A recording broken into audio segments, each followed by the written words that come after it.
Hello and welcome guys, this is Wonder from Simple Reviews. I have with me today the iPhone 7. To be honest, iPhone 7 looks a lot like the 6S. Actually, it looks exactly like the 6S except a few tweaks here and there.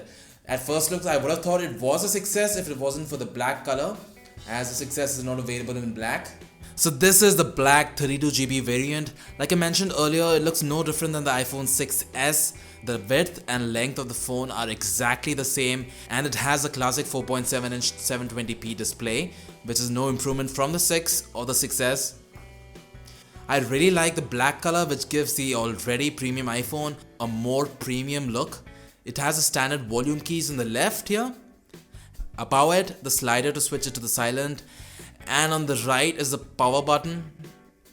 We have the camera and the flash in the back. The most notable difference on the iPhone 7 is the new black color. Black and jet black are the new colors available, but this black looks a hell lot cooler than the jet black. Apple has been late to the game, but in the iPhone 7 they have come out with stereo speakers, with dual speakers on the top here and the other on the bottom here. So here only the one on the right is a speaker, the other one is just for show to match the other side. Also, the placement of both the speakers seems a little weird, considering the sound from the bottom will go to the side and the sound from the top speaker will come to the top. So you get more of a surround sound, making it better for more than one person getting the sound while watching a movie or listening to music. So that looks like a good improvement. Another prominent difference in the iPhone 7, which it's more famous for these days, is the absence of a headphone jack. It's quite a bold move by Apple removing something so traditional, but they said, hey, it's old and it had to go. But you do get the lightning port in the box, so you can connect your headphones to the adapter, then connect it to the lightning port. So it's not as much of a hassle as people say. You do get headphones with the phone, which comes with the lightning port, so you can directly connect them to your phone and use them. But if you want to use other headphones, you'll have to use the adapter. Major drawback with the headphones to lightning port adapter is that it goes into the sole lightning port, which is also the charging port. That means you cannot charge and use your headphones at the same time. You'll be needing another adapter to do so. Plus, losing the adapter can be very easy as it's quite small, so you'll have to keep buying new ones if you lose them, and it restricts the freedom of using any headphones anywhere, anytime. Coming to the home button, this is new. This is not the traditional physical click button we have seen on the iPhones up till now. It's actually like a sensor. There's a Taptic engine which is inside the bottom part of the device. So when you press the home button, this whole part gives you the feeling of actually clicking the home button.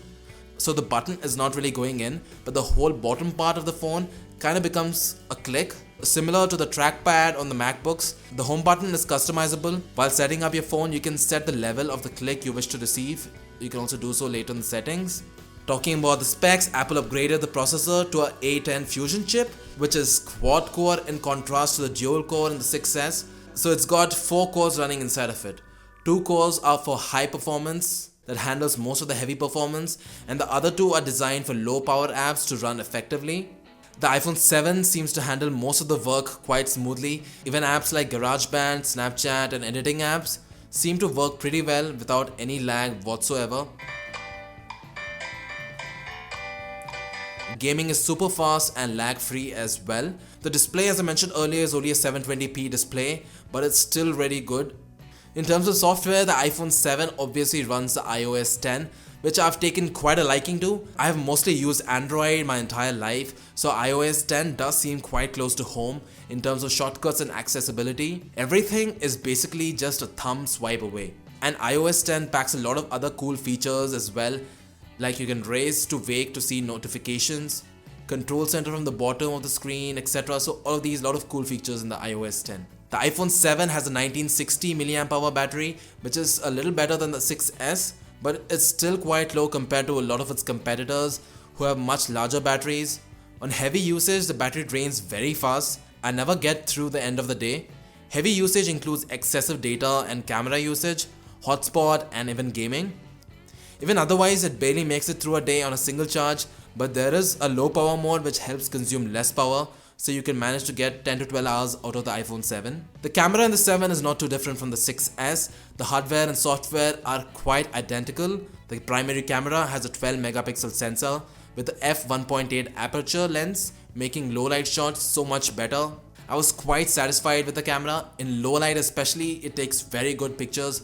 Otherwise, it's not a whole lot different than the 6S, but the camera does take in more light, so the pictures are brighter, giving more attention to detail. In terms of software, there's nothing new. The layout of the camera is still the same. We have the flash, HDR mode, live photo mode, the timer and the filter on the top. At the bottom we have the capture button. We also have different modes which we can switch from. The different modes including slow motion, video, time lapse, panorama, which is in the camera. The front camera has got an upgrade as well. It has a 7 megapixel sensor which records 1080p full HD videos. The quality of the front camera is really good. It's great for FaceTiming and video calls and taking selfies. I feel it's quite an improvement to the 6S. Now the iPhone 7 is not very different from the 6S. The hardware and software are almost the same. The 7, keeping with the times, is a little faster, and the addition of the new home button and Taptic engine is cool. Low light pictures with the camera are pretty good as well, arguably among the best in smartphones.